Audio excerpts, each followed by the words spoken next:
Kita akan bergeser membahas mengenai jenis akun-akun lain di dalam siklus pembelian dan juga pembayaran ya teman-teman ya. Di sini jenis-jenis akun yang berkaitan dengan transaksi itu dalam siklus pembelian dan juga pembayaran berupa aset, beban, dan juga liabilitas. Yang antara perusahaan satu dengan lainnya memiliki jenis aset, beban, dan liabilitas yang berbeda teman-teman. Terutama perusahaan yang bergerak di bidang usaha selain perusahaan dagang pengecer dan juga perusahaan dengan partai besar manufaktur. Persoalan-persoalan audit yang berkaitan untuk beberapa akun terpilih dalam siklus dan juga pembayaran audit yaitu terdiri dari yang pertama properti, mesin, dan juga peralatan. Yang kedua itu adalah beban dibayar di muka. Yang ketiga itu adalah utang lain-lain. Dan yang keempat itu adalah akun-akun pendapatan dan juga beban. Di sini kita akan menjelaskan mengenai jenis-jenis akun aset, beban, lalu liabilitas. Jadi di akun aset itu contohnya ada kas, persediaan, perlengkapan, properti, hak paten, sewa dibayar di muka, pajak dibayar di muka, terus ada asuransi dibayar di muka. Di akun beban itu sendiri ada harga pokok penjualan, beban sewa, pajak kekayaan, pajak penghasilan, beban asuransi, lalu ada biaya membayar listrik, membayar air, dan lain sebagainya. Di liabilitas sendiri contohnya ada utang usaha, utang sewa, pajak kekayaan, utang beban lain-lain, lalu ada utang pajak penghasilan. Kita bergeser lagi ke audit properti, mesin, dan juga peralatan teman-teman. Properti, mesin, dan peralatan itu merupakan akun yang tergolong aset tetap atau aset yang dapat digunakan dalam waktu lebih dari 1 tahun teman-teman, untuk digunakan dalam operasi perusahaan dan tidak untuk dijual kembali dalam kegiatan normal perusahaan teman-teman. Lalu pembelian properti, mesin, dan juga peralatan itu terjadi melalui siklus pembelian dan juga pembayaran teman-teman. Nah, di sini klasifikasi properti pabrik dan peralatan itu ada tanah dan juga pengembangan tanah, ada juga bangunan dan perbaikan pembangunan, ada juga peralatan dan juga manufaktur, perabotan dan juga perkakas, mobil dan juga truk, ada juga pengembangan leasehold, ada juga konstruksi dalam proses untuk properti, pabrik, dan juga peralatan. Nah, di sini karena sumber debit dalam akun aset itu adalah jurnal akuisisi, jadi sistem akuntansinya biasanya diuji untuk mencatat penambahan peralatan pada periode berjalan sebagai bagian dari pengujian siklus akuisisi dan pembayaran. Namun karena pembayaran peralatan jarang sekali terjadi, seringkali dalam jumlah besar dan memerlukan pengendalian khusus seperti persetujuan dewan direksi. Auditor dapat memutuskan untuk tidak terlalu mengandalkan pengujian tersebut sebagai bukti yang mendukung penambahan aset tetap. Kita bergeser lagi, itu ada melaksanakan prosedur analisis teman-teman. Jenis prosedur analitis sendiri tergantung pada sifat operasi klien, di mana sebagian prosedur analisis yang tipikal menilai kemungkinan salah saji material dalam beban penyusutan dan akumulasi penyusutan teman-teman. Ini ada prosedur analisis dan juga salah saji. Saya akan jelasin dari prosedur analisis itu. Yang pertama, membandingkan rasio beban depresiasi bagi biaya peralatan manufaktur kotor dengan tahun sebelumnya. Lalu membandingkan akumulasi depresiasi dengan biaya peralatan manufaktur kotor dari tahun sebelumnya. Lalu kita membandingkan beban-beban perbaikan dan pemeliharaan bulanan atau tahunan beban persediaan, beban peralatan, dan akun jenis dengan sama seperti tahun-tahun sebelumnya. Lalu membandingkan beban manufaktur kotor bagi beberapa jumlah produksi dari tahun-tahun sebelumnya. Lalu di salah saji yang mungkin terjadi sendiri, ada salah saji pada beban depresiasi dan juga akumulasi depresiasi. Yang kedua ada salah saji pada akumulasi depresiasi. Yang ketiga adalah jumlah beban yang harus dikapitalisasi. Dan yang terakhir ada perlengkapan yang tidak dipakai atau dibuang tetapi belum dihapus bukukan teman-teman. Nah, di sini kita geser lagi yang kedua, yaitu memverifikasi akuisisi tahun-tahun berjalan teman-teman. Yaitu di mana perusahaan harus mencatat penambahan selama tahun-tahun berjalan dengan benar, karena aktiva memiliki pengaruh jangka panjang terhadap laporan keuangan sendiri, teman-teman. Auditor menggunakan 7 dari 8 tujuan audit atas rincian saldo, eksistensi, kelengkapan, keakuratan, klasifikasi, pisah batas, detail tie-in, serta hak dan kewajiban. Lalu tujuan audit terkait saldo dan juga pengujian rincian saldo penambahan peralatan. Di sini kita jelaskan tujuannya. Yang pertama itu akuisisi tahun-tahun berjalan dalam schedule akuisisi sesuai dengan jumlah file induk terkait dengan total yang sesuai dengan buku besar umum. Lalu ada akuisisi tahun berjalan seperti yang tercantum pada daftar yang memang ada. Lalu ada akuisisi yang telah dicatat.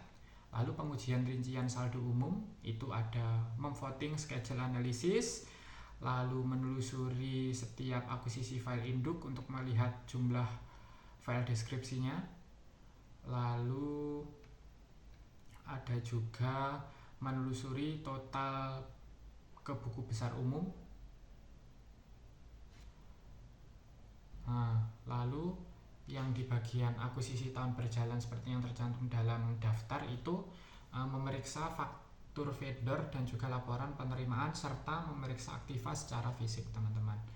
Lalu di akuisisi yang telah dicatat, yaitu yang pertama memeriksa faktur vendor yang berhubungan dengan akun seperti reparasi dan juga pemeliharaan. Yang kedua itu menelaah perjanjian lease dan juga sewa. Seperti itu, teman-teman. Nah, selanjutnya di sini saya akan bergeser pada materi memverifikasi pelepasan atau pembuangan tahun berjalan. Transaksi yang melibatkan pelepasan peralatan manufaktur seringkali disalah-sajikan apabila pengendalian internal perusahaan tidak memiliki metode formal. Dan jika klien lalai mencatat pelepasannya, biaya awal akun peralatan manufaktur akan dinyatakan terlalu tinggi dan nilai buku bersih akan dinyatakan terlalu tinggi hingga aktiva telah disusutkan sepenuhnya. Metode-metode formal untuk menelusuri pelepasan dan provisi menyangkut otorisasi yang tepat atas penjualan atau pelepasan peralatan manufaktur lainnya akan membantu mengurangi resiko salah saji ini. Dan prosedur yang seringkali digunakan untuk mereview pelepasan antara lain mereview apakah aktiva yang baru diakuisisi ini menggantikan aktiva yang ada, lalu menganalisis keuntungan dan kerugian atas pelepasan aktiva dan pendapatan rupa-rupa yang diterima dari pelepasan aktiva. Lalu bisa juga mereview memodifikasi pabrik dan perubahan lini produk, pajak properti atau cakupan asuransi untuk indikasi penghapusan peralatan. Lalu melakukan tanya jawab dengan manajemen dan personil-personil produksi mengenai kemungkinan pelepasan aktiva. Lalu selanjutnya bergeser pada materi memeriksa saldo akhir akun aset. Pertimbangan utama dalam memeriksa pengungkapan tentang aset adalah kemungkinan adanya larangan hukum. Dan auditor ini bisa menggunakan beberapa metode untuk menentukan apakah peralatan dilarang secara hukum dengan cara 1. Membaca pasal-pasal yang tercantum dalam perjanjian kredit, mengirim permintaan konfirmasi utang ke bank atau ke lembaga keuangan lain, lalu melakukan diskusi dengan klien atau mengirim surat ke penasehat hukum. Lalu selanjutnya memverifikasi beban penyusutan. Jika beban penyusutan berjumlah material, akan diperlukan lebih banyak pengujian yang terinci atas beban penyusutan ketimbang untuk akun yang telah diverifikasi melalui pengujian pengendalian dan pengujian substansif atas transaksi. Tujuan audit yang berkaitan dengan saldo yang paling penting untuk beban penyusutan adalah keakuratan. Dan dalam menentukan hal yang paling pertama, auditor ini harus memperhatikan 4 aspek. Yang pertama yaitu umur manfaat akuisisi periode berjalan. Yang kedua metode penyusutan. Yang ketiga estimasi nilai sisa. Dan yang keempat kebijakan penyusutan dalam tahun akuisisi dan disposisi. Lalu selanjutnya bergeser pada materi memverifikasi saldo akhir dalam akun akumulasi depresiasi. Dan tujuan yang biasa ditekankan dalam pengauditan atas saldo akhir dalam akumulasi depresiasi, yaitu akumulasi depresiasi sebagaimana tercantum dalam master file adalah akurat. Dan akumulasi depresiasi sebagaimana tercantum ini cocok dengan buku besar. Tujuan ini dapat dicapai dengan menguji kebenaran perjumlahan vertikal akumulasi depresiasi dalam master file property dan menelusurnya ke buku besar. Selanjutnya bergeser pada materi audit beban dibayar di muka. Beban dibayar di muka, beban yang ditangguhkan, dan aset yang tidak berwujud jangka waktunya ini bisa bervariasi mulai dari beberapa bulan sampai dengan beberapa tahun. Adapun bagian lainnya berupa sewa dibayar di muka, pajak organisasi, pajak dibayar di muka, hak paten, asuransi dibayar di muka, merek dagang, beban ditangguhkan, copyright, dan juga goodwill. Dan dalam pengauditan beban dibayar di muka akan menyangkut tipikal pengendalian internal dan pengujian audit terkait yang biasa digunakan dalam audit beban asuransi dibayar di muka. Dan dalam pembahasan terkait atau pembahasan berikut digunakan suatu contoh yang mewakili akun-akun jenis ini karena akun dibayar di muka seringkali dijumpai pada kebanyakan audit dan hampir semua perusahaan berhubungan dengan urusan akuntansi. Sering juga muncul masalah dalam pengauditan asuransi dibayar di muka. Lalu tanggung jawab auditor untuk mereview coverage asuransi adalah pertimbangan tambahan yang tidak dijumpai pada akun lain dalam kategori ini. Lalu selanjutnya pengendalian internal. Pengendalian internal untuk asuransi dibayar di muka dan beban asuransi dapat dibagi ke dalam 3 kategori, yaitu yang pertama pengendalian terhadap akuisisi dan pencatatan asuransi. Yang kedua pengendalian terhadap register asuransi. Dan yang ketiga, pengendalian terhadap penghapusan biaya asuransi. Perusahaan sendiri seringkali mempunyai ayat jurnal standar untuk meroklasifikasi asuransi dibayar di muka menjadi beban asuransi apabila diperlukan jurnal yang signifikan untuk melakukan penyesuaian atas saldo asuransi dibayar di muka pada akhir periode akuntansi. Dan hal ini menunjukkan adanya kesalahan penyajian potensial pada pencatatan pembelian asuransi sepanjang tahun atau dalam perhitungan saldo akhir asuransi dibayar di muka. Lalu selanjutnya pengujian audit. Dan dalam mengaudit asuransi dibayar di muka ini, auditor mendapatkan daftar asuransi dari klien yang mendaftar setiap asuransi yang sedang berlaku yang berisi informasi tentang yang pertama informasi polis, termasuk nomor polis, jumlah pertanggungan, dan premi tahunan. Lalu yang kedua saldo awal asuransi dibayar di muka. Yang ketiga pembayaran premi polis. Yang keempat jumlah yang dibebankan ke beban asuransi. Dan yang kelima saldo akhir asuransi dibayar di muka. Nah, pengujian atas saldo akun beban yang umumnya diperlukan mencakup prosedur analisis dan pengujian untuk memastikan bahwa semua pembebasan beban asuransi berasal dari kredit asuransi dibayar di muka. Prosedur analisis yang biasa dilakukan oleh auditor yaitu membandingkan total asuransi dibayar di muka dengan beban asuransi dalam tahun sebelumnya. Lalu yang kedua, menghitung rasio asuransi dibayar di muka dengan beban asuransi lalu dibandingkan dengan tahun sebelumnya. Lalu bandingkan jumlah pertanggungan polis asuransi individual yang tercantum dalam asuransi yang diperoleh dari klien dengan daftar tahun lalu untuk menguji ada tidaknya polis yang sudah tidak berlaku lagi. Lalu bandingkan saldo asuransi dibayar di muka terhitung untuk tahun ini atas dasar polis premi demi polis dengan hal yang sama pada tahun lalu untuk menguji ada tidaknya kesalahan dalam perhitungan. Lalu mereview jumlah pertanggungan yang tercantum dalam daftar asuransi dibayar di muka dengan personil klien yang tepat atau pialang asuransi untuk mendiskusikan kecukupan pertanggungan. Selanjutnya, saya akan menjelaskan tentang audit utang akrual. Utang akrual adalah kewajiban yang masih harus dibayar tetapi belum dicatat dalam bentuk utang usaha biasa. Contohnya, gaji yang masih harus dibayar, pajak gaji, bonus, komisi, bunga, dan biaya profesional. Ada juga akrual yang berbentuk estimasi. seperti pajak penghasilan, biaya garansi, dan biaya pensiun. Dalam audit, hal utama yang diperiksa adalah apakah jumlah akrual tersebut wajar, lengkap, dan dicatat dengan benar.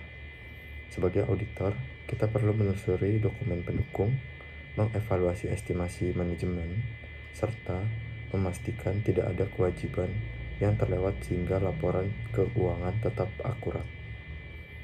Selanjutnya adalah audit akun pendapatan dan beban. Pendapatan dan beban sangat penting karena pengguna laporan keuangan sering lebih fokus pada laporan laba rugi dibandingkan neraca. Sebagai auditor, kita perlu memperhatikan dua hal utama, yaitu yang pertama adalah matching, yaitu memastikan pendapatan dan beban dicatat pada periode yang sama.